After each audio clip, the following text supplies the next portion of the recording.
নমস্কাৰ প্ৰিয় বন্ধু বান্ধৱীসকল, আশা কৰোঁ সকলো ভালে আছে। আজি মই আপোনালোকৰ বাবে লৈ আহিছোঁ মোৰ অন্য এটি নতুন ভিডিঅ'।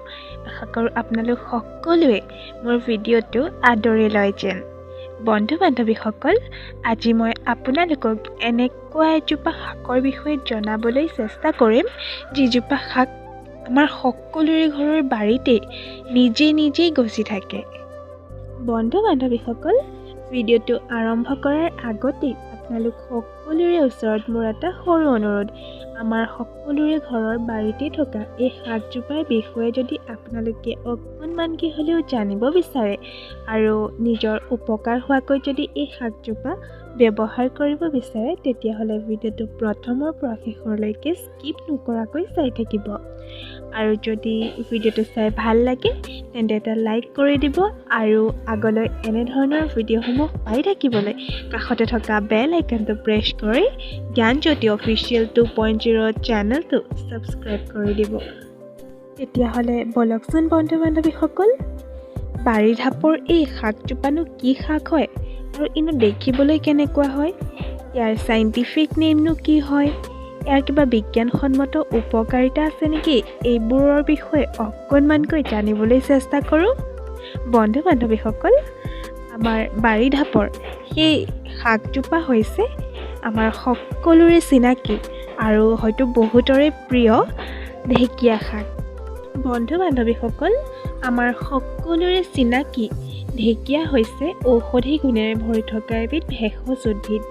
ইয়াক ইংৰাজীত ফিডলহেড ফাৰ্ন বুলিও কোৱা হয়। বন্ধু বান্ধৱীসকল, এটা আচৰিত কথা যে যিবিধ শাক আমি খাবলৈ বেয়া পাওঁ বা আমাৰ দ্বাৰা যিবিধ শাক অৱহেলিত হয়, যিবিধ শাক আমাৰ ইয়াত নোৰোৱাকৈ নিজেই গজি থাকে, সেই একেবিধ শাককে কিন্তু কানাডাত খেতি কৰা হয় আৰু তাত বহুতো চিকিৎসাৰ ঔষধ হিচাপেও এই শাক ব্যৱহাৰ কৰা হয়। বন্ধু বান্ধৱীসকল, বহুতো ঔষধি গুণেৰে ভৰি থকা এই শাকৰ চাইণ্টিফিক নেম হৈছে মেটিউচিয়া ষ্টুথিopteris। তেতিয়াহ'লে বলকচোন বন্ধু বান্ধৱীসকল, এই শাকৰ বিজ্ঞানসন্মত কিনো উপকাৰিতা আছে তাৰ বিষয়ে অকণমান জানিবলৈ চেষ্টা কৰোঁ। হয় বন্ধু বান্ধৱীসকল, আমাৰ সকলোৰে চিনাকি এই শাকৰ বহুতো ঔষধি গুণ আছে।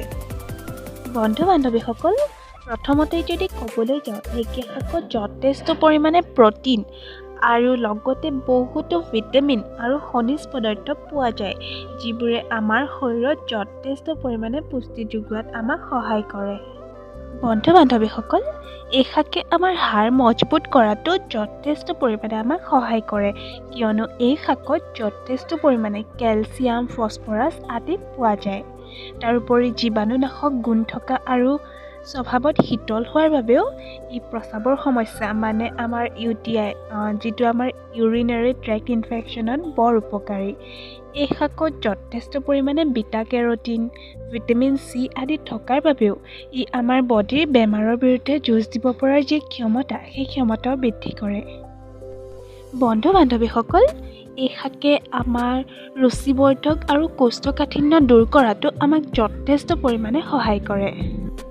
তাৰোপৰি বন্ধু বান্ধৱীসকল, পেলুৰ সমস্যাৰ বাবেও এই শাক অতিকৈ উপকাৰী।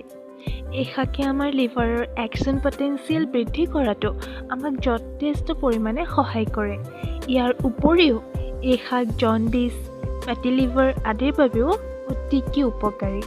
ঢেকীয়া শাকত যিহেতু ভিটামিন A পোৱা যায়, সেয়েহে ই আমাৰ দৃষ্টিশক্তিৰ বাবেও বৰ উপকাৰী। হাই ব্লাড প্ৰেছাৰ কমাবলৈও এই ঢেকীয়াই আমাক যথেষ্ট পৰিমাণে সহায় কৰিব পাৰে।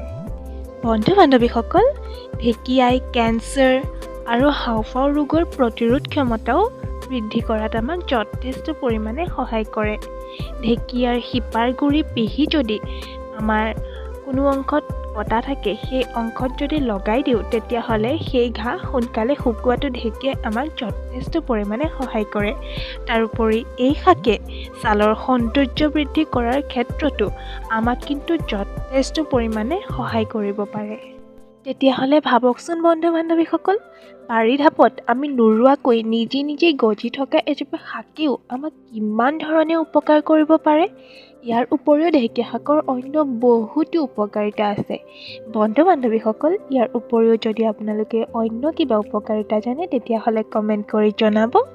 আৰু ভিডিঅ'টো যদি ভাল লাগে তেতিয়াহ'লে এটা লাইক কৰিব আৰু লগতে কাষতে থকা বেল আইকনটো প্ৰেছ কৰি জ্ঞানজ্যোতি অফিচিয়েল 2.0 চেনেলটো ছাবস্ক্ৰাইব কৰি দিব যাতে আগলৈ এনেধৰণৰ আহিবলগীয়া ভিডিঅ'সমূহ পাই থাকে।